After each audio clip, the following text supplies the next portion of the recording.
Bonjour chers amis, merci pour cette première partie. Merci à Nicolas aussi de ce qu'il a prié pour cette prédication. Que le Seigneur puisse nous assister et permettre que nous comprenions mieux sa parole pour mieux la vivre, pour la gloire de notre Dieu, ainsi que pour notre propre bien. Je lis dans Colossiens chapitre 3, versets 1 à 4. Colossiens chapitre 3, versets 1 à 4. Mais vous êtes aussi ressuscités avec Christ. Recherchez donc les réalités d'en haut, là où se trouve Christ, qui siège à la droite de Dieu.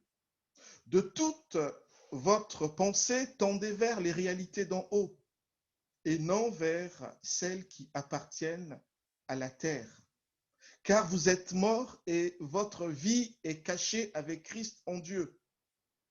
Lorsque Christ apparaîtra, lui qui est votre vie, alors vous paraîtrez, vous aussi, avec lui, dans la gloire.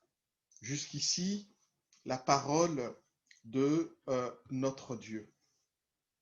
Il y a quelque temps, des personnes m'ont demandé de revenir sur certaines thématiques, notamment la grâce, la foi, le salut.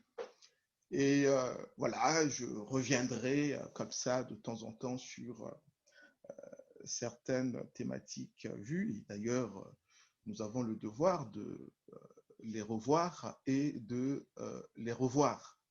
Nous ne pouvons nous en lasser. Le salut en 3 dimensions.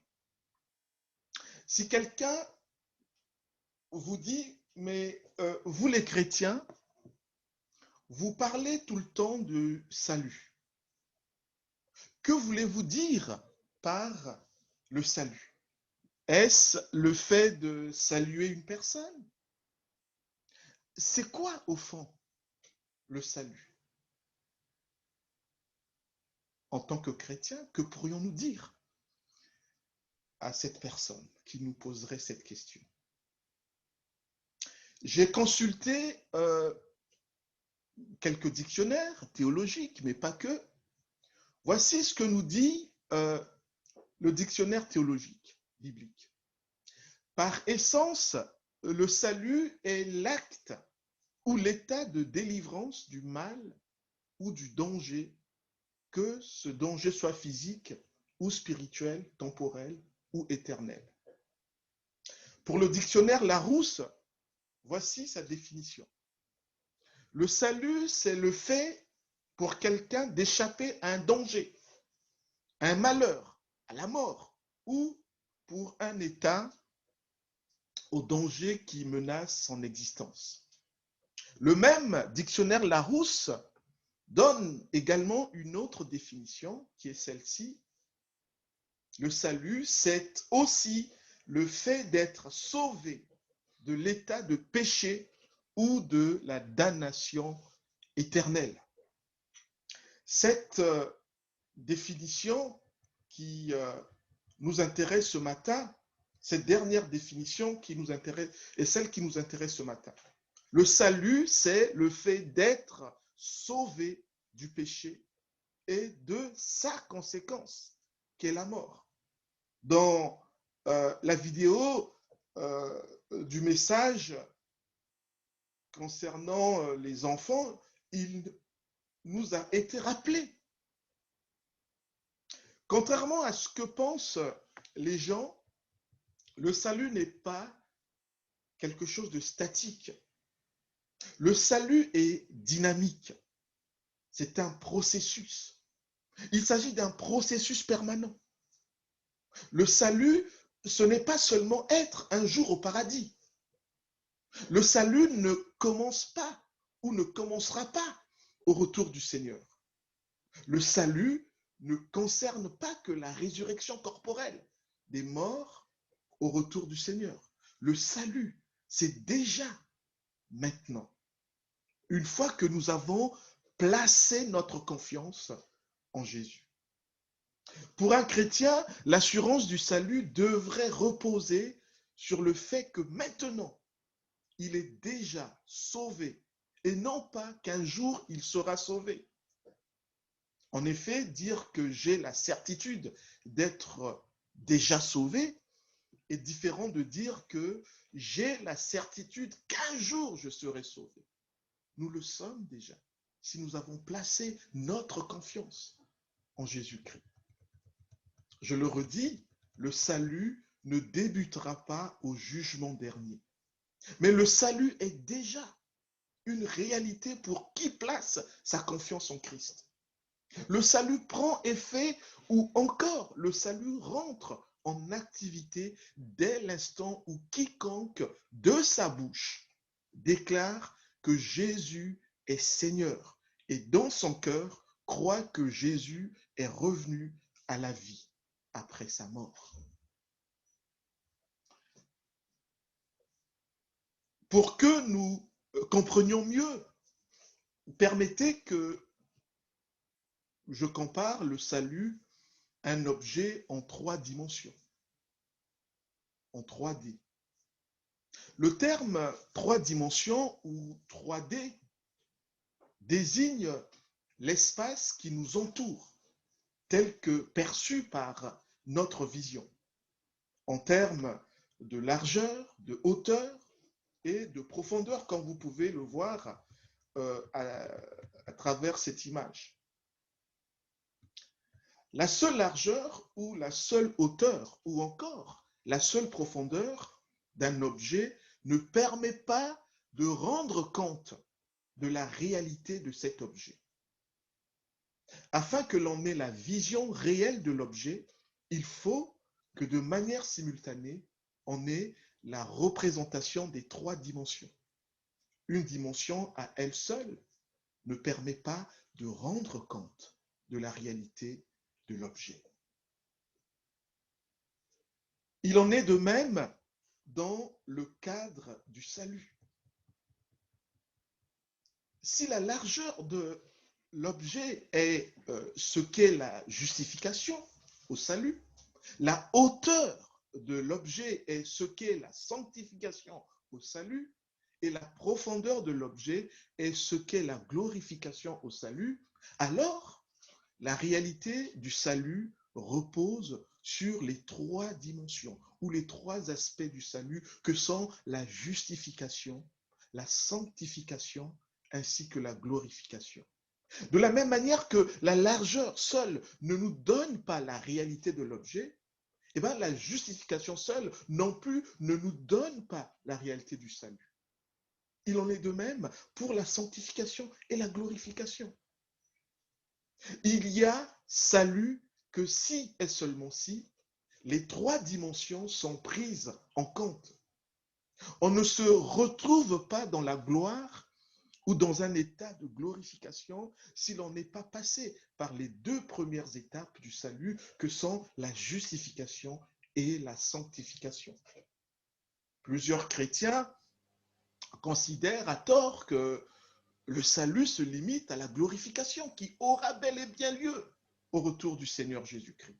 Non, le salut est déjà maintenant, même si la glorification reste à venir. Et là, les théologiens parlent du déjà et du pas encore, mais nous y reviendrons. Le règne de Dieu n'est pas seulement à venir. Dieu, en nous délivrant du pouvoir des ténèbres, nous a transportés dans son royaume par la présence de son Fils. Cette présence qui est en nous.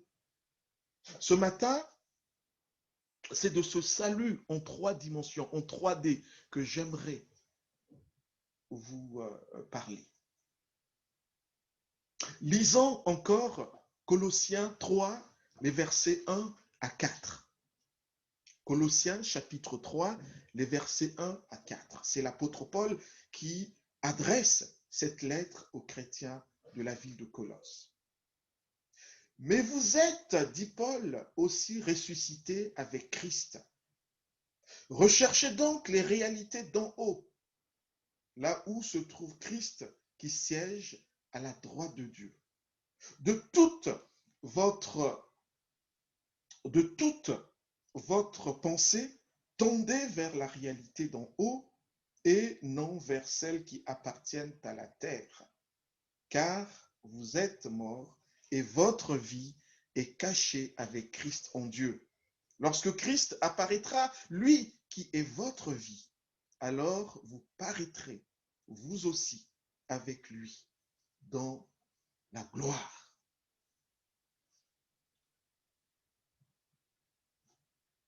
En guise de contexte, soulignons que Paul se trouvait en prison lorsqu'il a écrit cette lettre.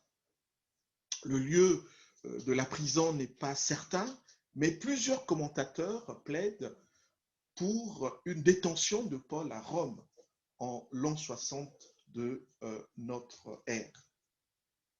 C'est de là qu'il aurait adressé la présente lettre aux chrétiens de la ville de Colosse. Celle-ci se trouve dans l'actuelle Turquie, comme vous pouvez le voir à travers ces images. Précisons que la raison principale qui a motivé cette lettre de l'apôtre Paul aux chrétiens de Colosse est la présence du syncrétisme au sein de cette église, l'église de Colosse. En effet, certains membres de l'église, de par leurs origines religieuses, voire culturelles, mélangeaient leur nouvelle foi chrétienne à diverses philosophies telles le gnosticisme. D'autres membres mêlaient leur foi avec d'autres religions, notamment une forme extrême de judaïsme. Hélas, le syncrétisme est encore d'actualité dans nos milieux chrétiens. Oui, aujourd'hui, c'est avec tristesse que nous observons parmi les chrétiens l'amalgame de la foi chrétienne avec d'autres croyances contraires à la Bible.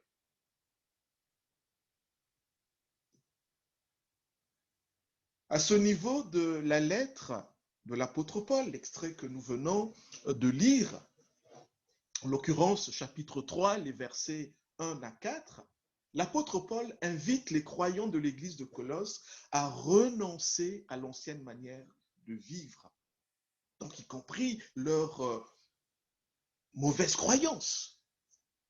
D'abord parce qu'ils ont placé leur confiance en Christ et de ce fait, ils sont devenus de nouvelles créatures, c'est-à-dire des chrétiens au vrai sens du terme.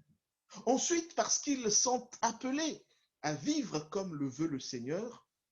Enfin, parce qu'ils hériteront de la gloire aux côtés de Jésus lors de son retour. En quoi cet extrait de la lettre de Paul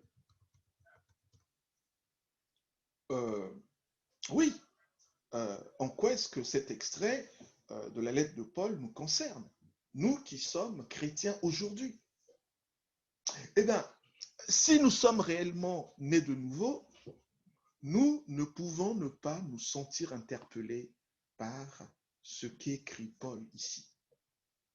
De ce passage biblique, force est de constater qu'il ressort trois dimensions ou trois aspects du salut, à savoir la justification, la sanctification et la glorification. Ces trois aspects du salut vont nous servir de fil conducteur dans l'injonction ou le commandement que nous fait Dieu de vivre dans la sanctification. Et nous allons voir la première dimension du salut, le premier aspect du salut, donc qui est la justification. Mais vous êtes aussi ressuscités avec Christ, car vous êtes morts. Votre vie est cachée avec Christ en Dieu. Dans ces deux versets, Paul rappelle aux Colossiens ce qu'est leur véritable identité, maintenant qu'ils sont unis à Christ. Ils sont morts, c'est-à-dire qu'ils sont morts au péché, séparés du péché. Le péché n'a plus de pouvoir sur eux. Le vieil homme qu'ils étaient par la foi est mort avec Christ à la croix. Par ailleurs, ils sont ressuscités, ce qui signifie qu'ils sont devenus de nouvelles créatures qui vivent en nouveauté de vie. Ils sont cachés avec le Christ en Dieu. Lorsque Dieu les voit, il voit son Fils Jésus, ce qui n'était pas le cas avant leur conversion. Ce qui est vrai pour les chrétiens de Colosse l'est également pour nous, puisque nous avons, comme eux, placé notre confiance en Christ. Alors, par notre nouvelle identité, nous sommes morts au péché, c'est-à-dire séparés du péché, même s'il nous arrive encore de pécher. Nous sommes, mes amis, de nouvelles créatures, car notre vieil homme est mort à la croix avec Christ. Et le nouvel homme est ressuscité avec lui. En acceptant Jésus comme notre Seigneur et Sauveur, Dieu nous déclare immédiatement justes. Quand bien même nous sommes encore des pécheurs dans les faits. Mais notre statut devant Dieu est un statut de personne juste. Lorsque Dieu nous voit, il nous voit comme des personnes justes, des personnes qu'il déclare justes. Voilà notre statut juridique devant Dieu. Autrement, on ne pourrait s'approcher de Dieu. Ça serait impossible. C'est seulement parce qu'il nous voit au travers de son Fils qui est juste que nous pouvons, nous aussi, nous approcher de lui. Nous avons la justice de notre Seigneur Jésus. Dieu considère que nous sommes justifiés car nous sommes cachés dans le seul juste, Jésus-Christ. Lorsque Dieu nous voit, il voit son Fils, Jésus, mort à la croix pour nous. Car par notre foi ou notre confiance ou notre adhésion ou notre adhérence à Christ, nous sommes cachés en lui. Pour mieux saisir cette bascule que l'on appelle aussi conversion vers cette nouvelle identité, permettez que je prenne cet exemple. Il y a quelques années, j'allais en Afrique et le vol que j'avais emprunté faisait escale dans un pays d'Afrique qu'on appelle la Guinée. Et à ce moment-là, avant d'atterrir, des personnes qui devaient descendre se mettaient à remplir leur carte de débarquement et tout. Et il y avait deux personnes qui étaient dans l'avion. Ces personnes d'un certain âge étaient visiblement de type africain, mais ne savaient pas lire. Et ces personnes avaient des passeports français. Et donc, dans l'avion, ils se mettent à chercher des gens qui pouvaient leur remplir ces fiches de débarquement. Oui, ces personnes avaient des passeports français. Juridiquement, ils étaient français. Leur statut était un statut de français. Ils avaient le passeport français. Mais dans les faits, ils étaient encore guinéens, quelque part. Il en est de même pour nous. Nous sommes juridiquement déclarés justes lorsque nous plaçons notre foi en Jésus. Mais dans les faits, nous sommes encore pécheurs aujourd'hui. Lorsque nous avons cru en Christ, nous avons été sauvés de la conséquence du péché. Et notre position est désormais en Christ, comme nous pouvons le lire en Romains chapitre 5, versets 8 à 9. Mais voici comment Dieu nous montre l'amour qu'il a pour nous. Alors que nous étions encore des pécheurs, Christ est mort pour nous. Donc, puisque nous sommes maintenant déclarés justes grâce à son sacrifice, nous serons à plus forte raison encore sauvés par lui de la colère à venir. Qui se souvient du jour de sa conversion parmi nous? Oui, c'est ce jour-là que tu es devenu juste aux yeux de Dieu. À partir de ce jour-là, lorsque Dieu te voit, c'est son Fils Jésus qu'il voit. Ainsi, tu es juste parce que Christ est juste. Nous avons une tradition dans notre Église, celle de célébrer les anniversaires de naissance. Nous venons encore il y a quelques minutes de le vivre, ce qui est une excellente chose. Ça le serait également si l'on célébrait l'anniversaire de notre conversion, l'anniversaire du jour où l'on est rentré dans le royaume de Dieu et dans l'Église, corps du Christ. À défaut, si l'on ne se souvient pas de la date de notre conversion, ce qui peut arriver, on peut célébrer aussi l'anniversaire de notre baptême par immersion dans l'eau. Une personne qui dit croire en Jésus-Christ tout en refusant de vivre comme le veut le Seigneur, est-elle réellement sauvée? Mes amis, le diable croit que Dieu existe et il sait aussi qui est Jésus. Et Jacques nous le dit. Cependant, malgré cette croyance, il n'est pas pour autant sauvé. La différence entre le chrétien et le diable, c'est que le premier croit en Jésus et marche selon la volonté de Jésus-Christ, alors que le second croit en l'existence de Jésus sans lui obéir, voulant nous ressembler au diable. Jésus a dit, « Pourquoi m'appelez-vous Seigneur, Seigneur, alors que vous n'accomplissez pas ce que je vous commande ?» C'est l'évangéliste Luc qui nous rapporte ces paroles. Nous avons fait le premier pas dans notre marche vers la maturité spirituelle lorsque nous avons cru en Christ. Cependant, Dieu attend de nous que nous progressions dans notre marche avec lui pour devenir des adultes dans la foi. Et nous devons le savoir. L'ancienneté dans la vie chrétienne ne correspond pas toujours à la maturité chrétienne.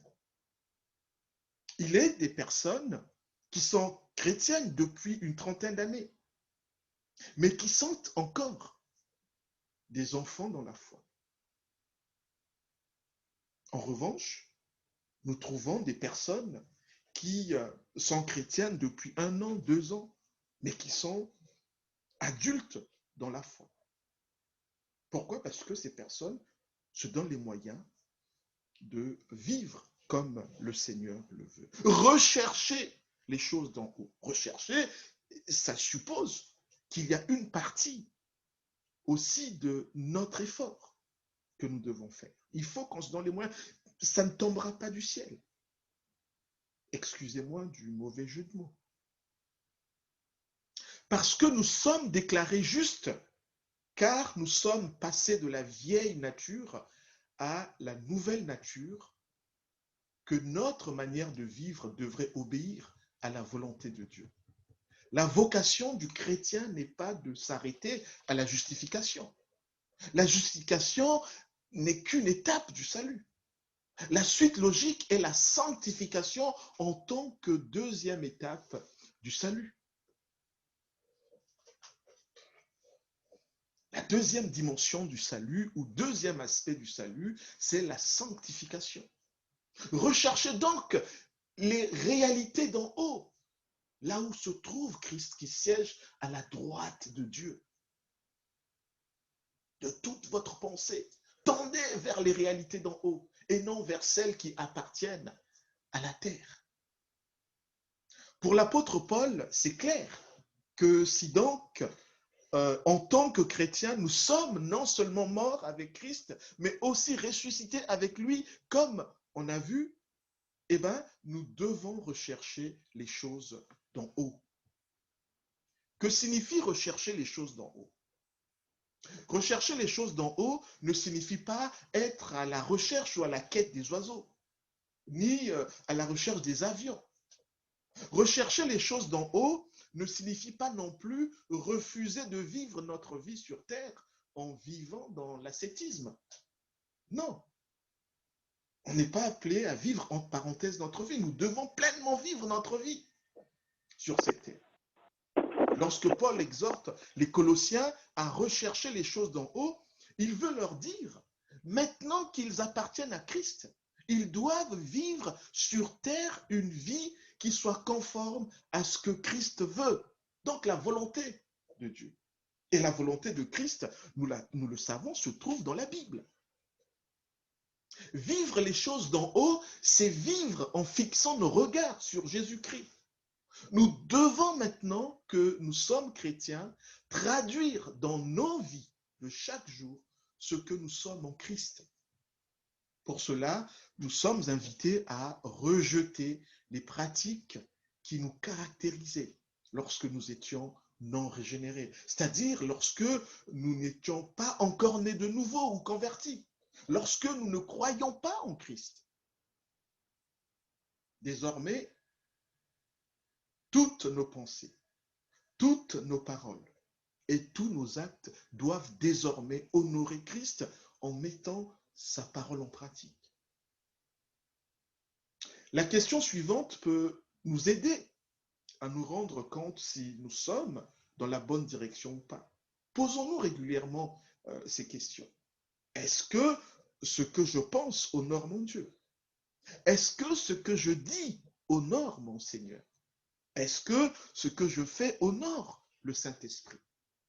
Si tel est le cas, alors c'est que je cherche les choses d'en haut, c'est-à-dire les choses qui sont conformes à notre Seigneur, qui est bien vivant et assis à la droite de Dieu le Père. Il est évident que celui qui mène une vie de voleur, de mensonge, de haine, celui-là n'est pas dans les choses d'en haut. Je ne dis pas que l'on ne tombe plus dans ces travers. Il peut encore nous arriver.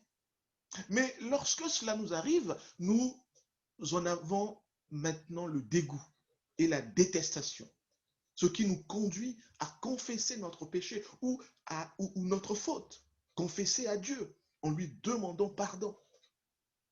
S'attacher aux choses d'en haut et non à celles qui sont sur terre implique que nous autres croyants devons nous concentrer sur les choses éternelles et non sur celles qui sont temporelles.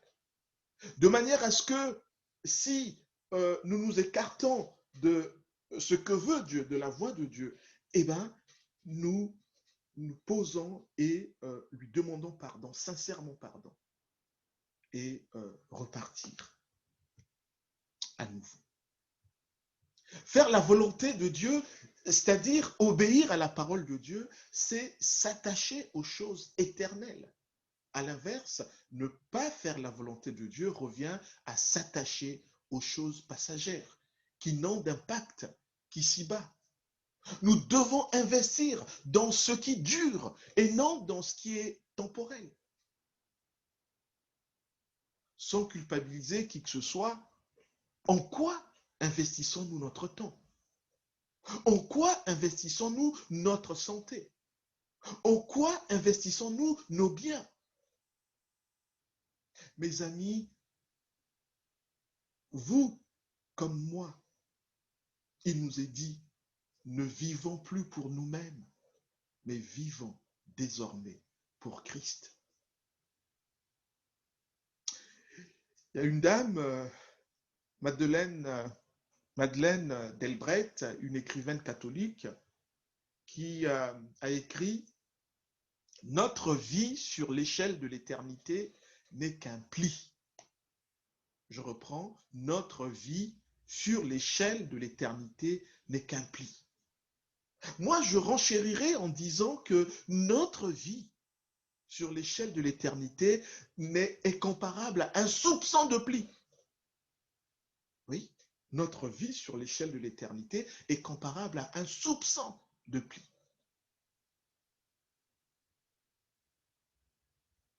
Mes amis, nous ne sommes que de passage sur cette terre. Nous devons nous comporter comme des étrangers, des personnes qui sont de passage, parce que notre cité n'est pas ici. Alors, en même temps, ça ne signifie pas que nous devons vivre entre parenthèses. Nous devons pleinement vivre notre vie, mais une vie centrée sur Christ, une vie centrée sur l'Évangile. Mes chers amis, à quoi nous sert-il de chercher à gagner le monde si nous devons perdre notre vie éternelle? Paul met en garde les Corinthiens lorsqu'il écrit: si c'est seulement pour la vie présente que nous avons notre espérance en Christ, nous sommes les plus à plaindre des hommes. S'attacher aux choses d'en haut et non à celles qui sont sur la terre, c'est marcher dans la sanctification aussi. Cette marche dans la sanctification suppose un effort de notre part. Ne croyons pas que cela nous tombera comme ça du ciel. Il nous faut être volontariste, proactif, intentionnel dans la recherche des choses d'en haut. Même si par son esprit, Dieu nous apporte son secours, son concours pour lui obéir, nous devons pour autant nous faire violence pour vivre comme Dieu le veut. Il y a un adage qui dit: aide-toi et le ciel t'aidera. Alors, ce n'est pas un verset biblique, hein? Ce n'est pas un verset biblique, mais quand même. Nous sommes invités à vivre une fixation sur les choses d'en haut. Les chrétiens doivent être obnubilés par les choses d'en haut. Si nous devons être obsédés de quelque chose, c'est des choses d'en haut. Focalisons-nous sur ces choses. En résumé, rechercher et tendre vers les choses d'en haut revient à mener activement une vie de sanctification, une vie qui soit conforme à la cité céleste. Il s'agit ni plus ni moins de se soumettre, de soumettre sa vie à la direction de Dieu dans les choses terrestres. En d'autres termes, le chrétien doit donner le leadership de sa vie de tous les jours à Christ. La sanctification, c'est le fait d'être mis à part pour Dieu. Vivre dans la sanctification, c'est marcher comme il convient à des personnes qui ont été mises à part pour Dieu. Le chrétien est appelé à être saint. Alors, il est intéressant de voir comment Paul, dans cet épître, montre de manière pratique aux croyants la différence qui existe entre le fait de rechercher les choses d'en haut et le fait de rechercher les choses d'en bas. Voyons ce que n'est pas la vie de sanctification. Contrairement à ce que pensaient certains Colossiens, le salut du croyant ne se trouve pas dans l'ascétisme ou dans la privation de telle ou telle chose. Ce qui sauve le croyant, ce n'est pas l'abstinence, mais la seule foi en Christ.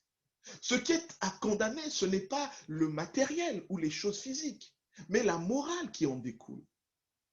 Paul n'invite pas les chrétiens à s'abstenir de telle ou telle chose sous prétexte qu'ils doivent rechercher les choses d'en haut. Paul n'incite pas non plus les croyants à rejeter les choses matérielles sous le motif qu'ils doivent marcher dans la sanctification. Par exemple, dans le chapitre 2 de cette lettre, les versets 20 à 23, Paul montre ce que la sanctification ou la recherche des choses d'en haut n'est pas. Voici ce qu'il dit. Vous êtes morts avec Christ à tous ces principes élémentaires qui régissent la vie des gens de ce monde.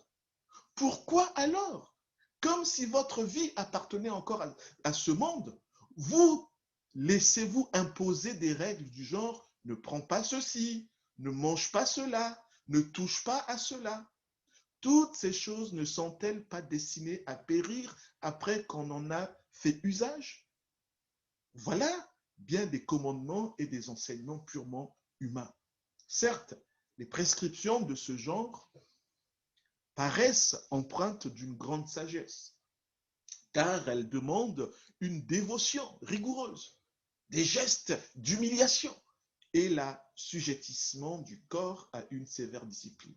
En fait, elles n'ont aucune valeur sinon pour satisfaire des aspirations toutes humaines.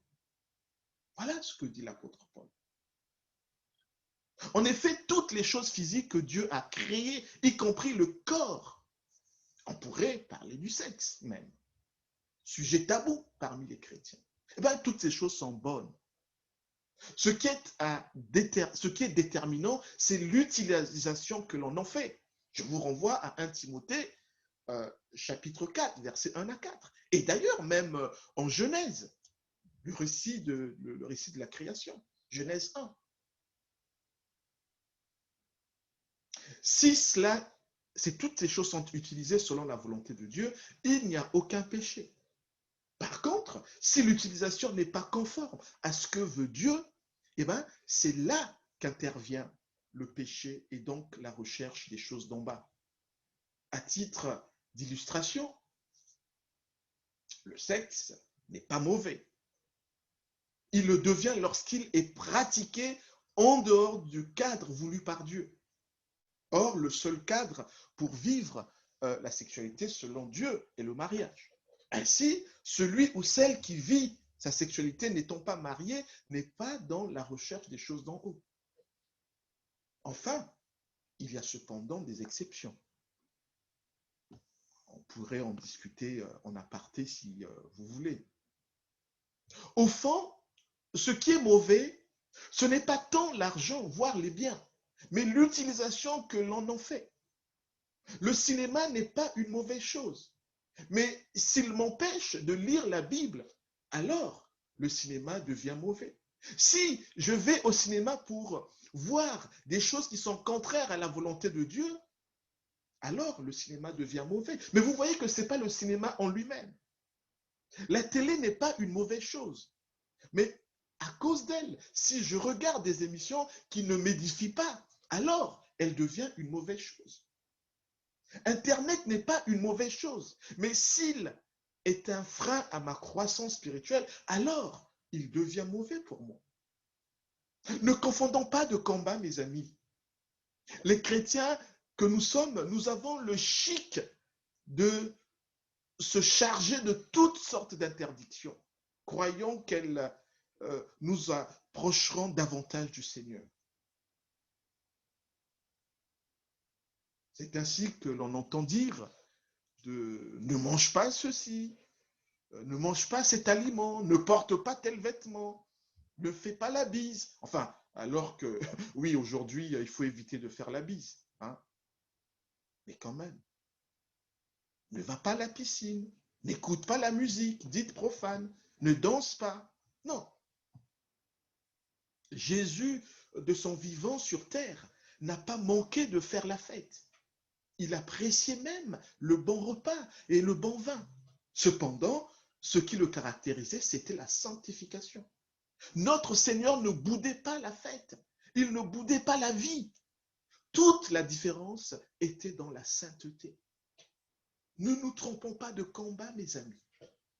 Je me rappelle lorsque je suis venu nouvellement au Seigneur, je ne regardais plus la télé. Alors, je respecte ceux qui n'ont pas de télé chez eux. Hein. Je ne regardais plus la télé. Je n'écoutais plus la musique dite profane. Et c'est l'image que je renvoyais à ceux qui étaient autour de moi. Et un jour, un de mes frères va me dire, ben Aristide, si c'est ça d'être chrétien, je ne serai jamais chrétien. Non, mes amis. Nous ne sommes pas appelés, notre identité n'est pas dans les interdits, mais nous devons être dans dans l'être. Sont pas les choses qui sont mauvaises, c'est l'utilisation que nous en faisons.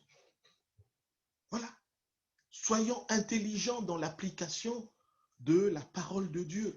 Soyons intelligents dans l'application de la parole de Dieu. Ce qui est à éviter, car ne rentrons pas dans la sanctification, c'est ce que Paul condamne au chapitre 3, à savoir l'inconduite, l'impureté, les passions incontrôlées, les désirs mauvais, la soif de posséder, la colère, l'irritation, la méchanceté, l'insulte, les propos grossiers. Voilà ce que nous devons rejeter. Qu'est-ce alors la sanctification? Dans le chapitre 3, les versets 12 à 17, Paul montre ce qu'est la recherche des choses d'en haut pour celui qui est saint, c'est-à-dire celui qui appartient à Dieu et aimé de lui. Comme exemple des choses d'en haut ou de la sanctification, Paul cite la bonté, la bienveillance, l'humilité, la douceur, la patience, se supporter les uns les autres, le pardon mutuel, l'amour, la paix, l'étude de la Bible, la prière, la reconnaissance, la louange.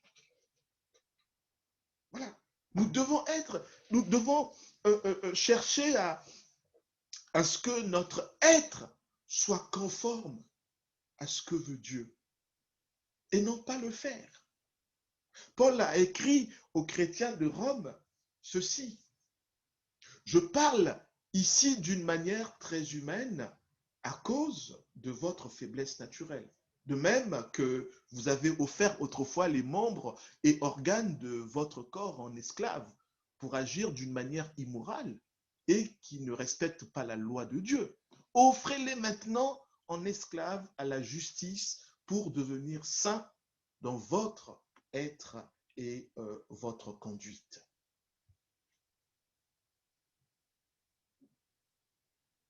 Nous sommes des mises à part pour Dieu par le moyen de la vérité. Jean 17, 9, lorsque Jésus a fait cette dernière prière que nous connaissons, enfin l'une des dernières prières avant son arrestation, sa crucifixion. Jean chapitre 17, verset 9 et 9, 17, 20. Je te prie pour eux, je ne te prie pas pour le monde. Consacre-les par la vérité. Ta parole est la vérité. Ce n'est pas seulement pour eux que je te prie, c'est aussi pour ceux qui croiront en moi grâce à leur parole. Consacre-les par la vérité. Avant la mise sur le marché et la banalisation des micro-ondes, de nombreuses ménagères disposaient d'une casserole réservée à un usage particulier, celui de chauffer le lait. En effet, pour ne pas courir le risque que des restes de nourriture communiquent leur goût au lait, il était conseillé de réserver une casserole pour le lait.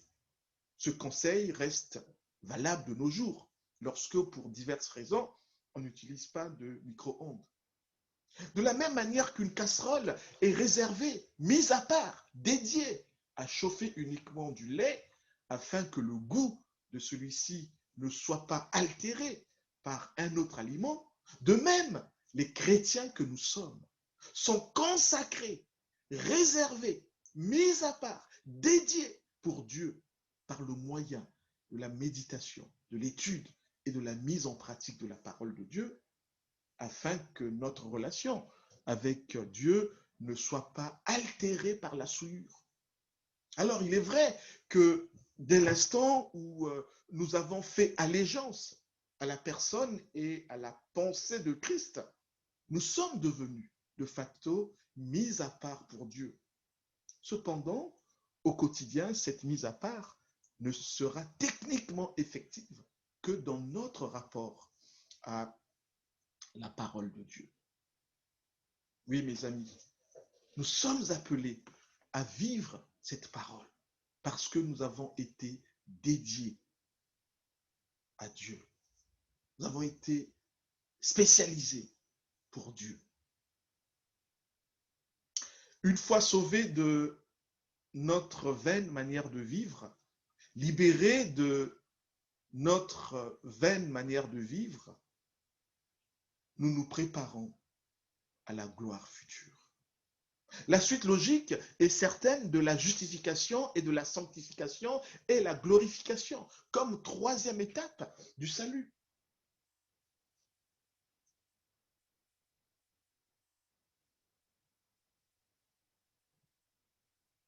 La troisième dimension du salut, la glorification.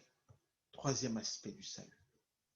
En tant que justifié et devant marcher dans la sanctification, Paul encourage les croyants à pointer les regards comme espérance à la glorification.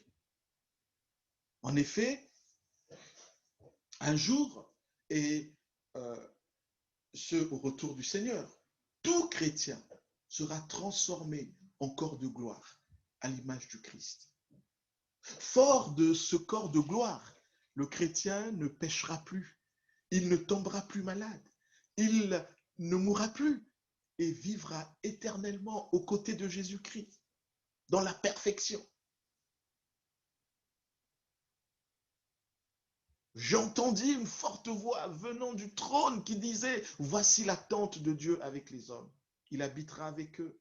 Ils seront ses peuples et lui, Dieu, avec eux, sera leur Dieu.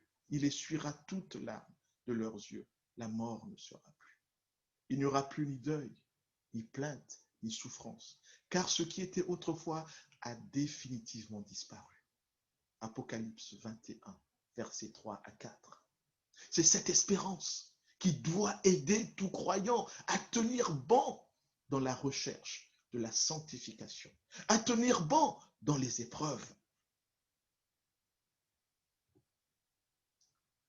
Nous pouvons rejoindre l'apôtre Paul lorsqu'il écrit « J'estime d'ailleurs qu'il n'y a aucune commune mesure entre les souffrances de la vie présente et la gloire qui va se révéler en nous. » Mes amis, le meilleur est à venir. Tenons bon. En effet, Paul écrit, l'Esprit Saint lui-même témoigne à notre esprit que nous sommes enfants de Dieu. Et puisque nous sommes enfants, nous sommes aussi héritiers, héritiers de Dieu et donc co-héritiers, c'est-à-dire héritiers avec, co-héritiers de Christ, héritiers avec Christ. Puisque nous souffrons avec lui pour avoir part à sa gloire. Pour l'instant, depuis que nous sommes morts au péché, c'est-à-dire séparés du péché, même s'il nous arrive encore de pécher dans les faits, notre vie est cachée avec le Christ en Dieu. Cette vie cachée en Christ n'est pas encore bien visible aujourd'hui dans la présente économie. Mais lorsque le Christ, qui est notre vie, fera son apparition, alors nous paraîtrons aussi avec lui dans les corps de gloire qui ne pourront plus pécher.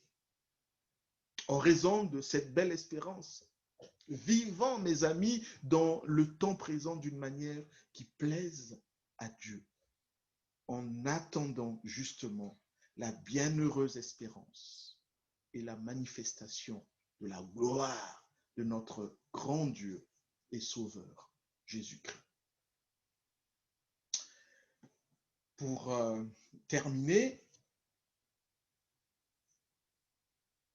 permettez que je prenne une dernière illustration, une image que j'ai l'habitude de prendre. C'est la métaphore du baigneur sauvé par le sauveteur.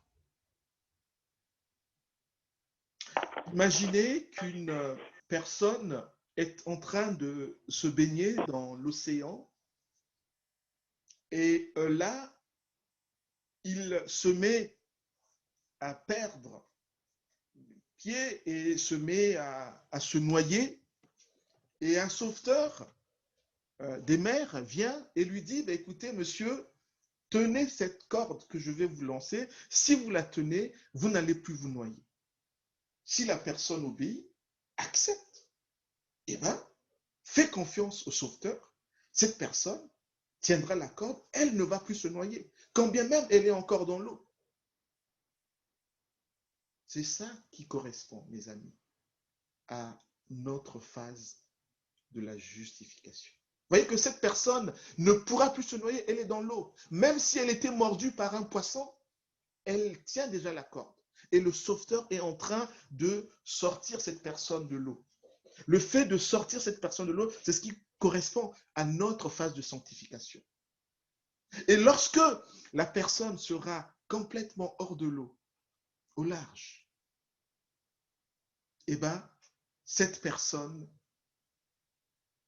sera délivrée de tout. C'est ce qui correspond à notre phase de la glorification. Vous voyez, cette personne a connu 3 étapes pour son salut. Il a fallu qu'elle accepte de tenir la corde pour ne plus se noyer, donc sauver. Il a fallu que le sauveteur tracte cette personne en dehors de l'eau. Et 3e étape, il a fallu que la personne arrive hors de l'eau. Voilà le salut de cette personne. Et pour nous, c'est pareil, notre salut, la justification, lorsque nous venons au Seigneur. La sanctification, notre vie présente, nous voulons la vivre selon la volonté de Dieu. Et un jour, le Seigneur lui-même viendra pour nous transformer en corps de gloire. Il a commencé déjà de faire cette transformation qui convient à sa cité céleste. Les théologiens parlent en termes de déjà et du pas encore. Nous sommes déjà sauvés, car justifiés et saints, appelés à vivre dans la sanctification. Mais nous ne sommes pas encore sauvés dans la glorification. Ces 3 dimensions caractérisent la liberté en Christ. Liberté vis-à-vis de la conséquence du péché. Liberté vis-à-vis de la puissance du péché. Et liberté à venir vis-à-vis de la présence du péché. Justification, le moment passé, j'ai été sauvé de la conséquence du péché. Ma position est en Christ. Romains chapitre 5, versets 8 à 9. Sanctification,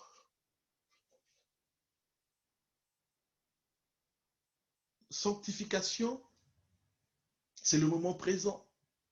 Je suis en train d'être sauvé de la puissance du péché. Ma condition, c'est de devenir comme Christ. Glorification, le moment futur. Je serai sauvé de la présence du péché. Mon espérance est d'être semblable à Christ. Romains chapitre 8, versets 16 à 18. Allons de l'avant, ne reculons plus, mes amis. Ne faisons pas de l'immobilisme. Soyons des personnes qui avancent. Depuis notre conversion jusqu'à aujourd'hui, nous sommes unis à Christ. Obéissons-lui jusqu'à son retour glorieux. Puisque nous sommes déclarés justes en raison de notre foi en Jésus-Christ, nous devons marcher dans la sanctification.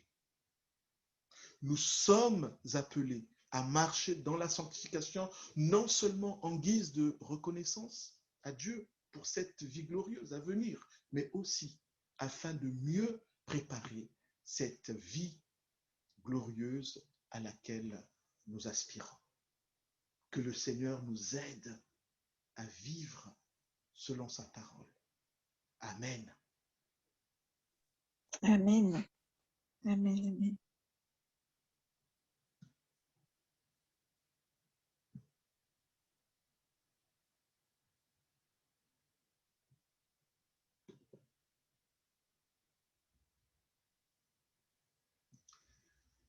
Je vais sans plus tarder laisser la parole à Gaston pour la suite de notre culte, notamment la Sainte Seine.